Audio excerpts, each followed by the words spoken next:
Apple-ın hətta aşağı büdcəli smartfonları çox baha olur. Əlbəttə ki, Azərbaycan üçün deyirəm. İndi görün, premium sinifə aid olan qatlanan iPhone neçə olacaq?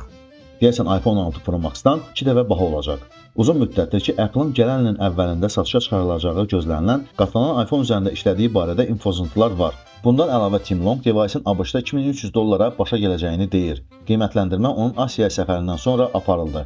Burada Long komandası komponentlərin təchizatçıları ilə görüşüb.